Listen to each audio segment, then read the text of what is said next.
अब आंकड़ों के विश्लेषण से हमको प्रश्न दिया गया है।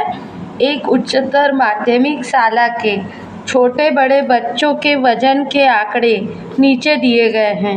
इसका समांतर माध्य पता करें। यह प्रश्न पूछा गया था छत्तीसगढ़ बोर्ड में 2019 के सेट में। वजन किलोग्राम में दिया गया है और बच्चों की संख्या तो एक टेबल के रूप में दिया गया है हमको। ये दिया गया है 30 से 40 किलोग्राम वजन के बच्चों की संख्या 11, 40 से 50 की 29, 50 से 60 की 6 और 60 से 70 के 3 बच्चे और 70 से 80 के ये 1। तो इसको हल कर लेते हैं, है ना। तो इसके लिए हम सबसे पहले तो टेबल बनाएंगे। तो तो क्या लिखेंगे? हल माध्य गणना हेतु तालिका। तो कुछ इस प्रकार से टेबल बनाएंगे हम। तो यहाँ पर लिखेंगे वजन, जो कि क्या रहेगा? किलोग्राम में, किलोग्राम में, ठीक है। यहाँ क्या रहेगी? वर्षों की संख्या, वर्षों की संख्या मतलब कितने वर्ष के बच्चे हैं, इसे हम F से दर्शाएंगे, ठीक है। और ये जो वजन है इसका मध्य बिंदु, मध्य बिंदु जिसे हम क्या कहेंगे? X, ठीक है। और F और X का गुणा यहाँ वर्षों की संख्या और मध्य बिंदु का गुणा करके यहाँ लिखेंगे।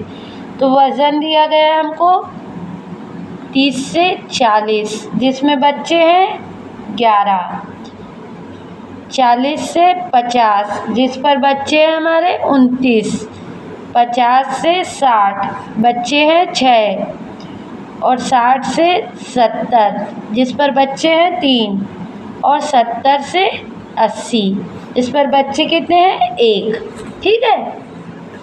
अब 30 और 40 को जोड़ देंगे और 2 से भाग दे देंगे तो मध्य बिंदु आ जाएगा।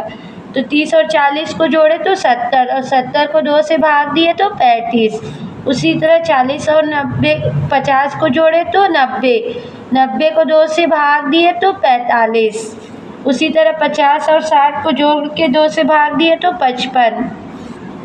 60 और 70 को जोड़ के 2 से भाग दिए तो 65 और 70 और 80 को जोड़ के भाग दिए 2 से तो 75 आया। तो ये मध्य बिंदु हमको मिल गए। अब क्या करेंगे? हम इसका और इसका गुणा कर देंगे, ठीक है। तो 11 का गुणा 35 से किए तो 11 पंचे 55 का 5, हाथ का लाए 5 और 11 दिया 33 और 5 38, है ना। तो ये आ जाएगा 385। उसी तरह 29 का गुणा 45 से किए तो इसको रफ में कर लेते हैं 29 गुणित 45।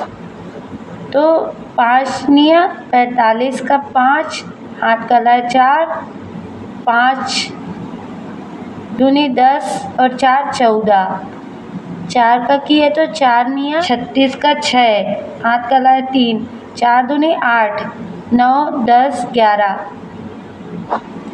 तो ये आ गया 5 6 4 10 का 0, हाथ का लाए 1, 1305, 1305, ठीक। उसी तरह 55 छक्का 55 गुणित 6, 6 पंचे 30 का 0, हाथ का ला 3 और 6 पंचे 30 और 3 33, सॉरी 3 पंचे 15 का 5, हाथ का लाए 1 और 3 छक्का 18 और 1 19, ठीक। और 75 एकम 75, ठीक। 5 5 10, 5 15, 5 20 का 0, हाथ का लाए 2 तो 8 और 2 10, 3 13, 13 और 9 22, 22 और 7 29 का 9, हाथ का लाए 2 3 2 5 6 7 8 9 10 11 12 12 का 2, हाथ का लाए 1 और 1 और 1 2, तो ये आ गया 2290। और उसी तरह इसको भी, इसको नहीं लगता मध्य बिंदु को, इसको जोड़ लेंगे हम सिग्मा एफ, है ना, सिग्मा एफ कुल योग कर लेंगे वर्षों की संख्या। तो ये हो जाएगा 1 और 9 10, 10 6 16 17 18 19 20 का 0, हाथ का लाए 1, 20 हाथ का लाए 2, 2 और 1 3 4 5, तो ये क्या आ गया 50 और ये क्या आ गया 2290। हम माध्य ज्ञात करने के लिए क्या करते हैं, प्रेक्षणों का योग बटे प्रेक्षणों की संख्या। तो इसे मान लेंगे हम प्रेक्षणों का योग है और ये प्रेक्षणों की संख्या। तो अतः दिए गए आंकड़ों का माध्य x बार से दर्शाते हैं ना, होगा क्या होगा, x बार बराबर सिग्मा एफ एक्स बटे सिग्मा एफ। ठीक है, इस पर हम मान रख दिए, तो ये क्या आ जाएगा 2290 बटा 50, और इसको 50 से 2290 को 50 से भाग दे देंगे। इसको आप रफ में करेंगे पर मैं यहीं पर बता रही हूँ, है ना। तो इससे 0 0 कट गया, ठीक है, और 5 एकम 5, 5 चौक 20, बच गया 2, ये 29, 5 एकम 5 25, ठीक।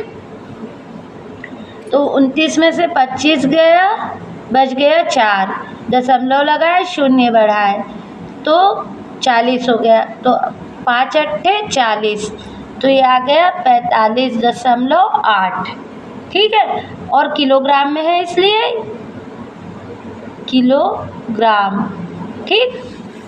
तो माध्य कितना प्राप्त हुआ, अतः औसतन वजन प्रति बच्चा 45.8 किलोग्राम है, और यही क्या होगा हमारा आंसर, ठीक है।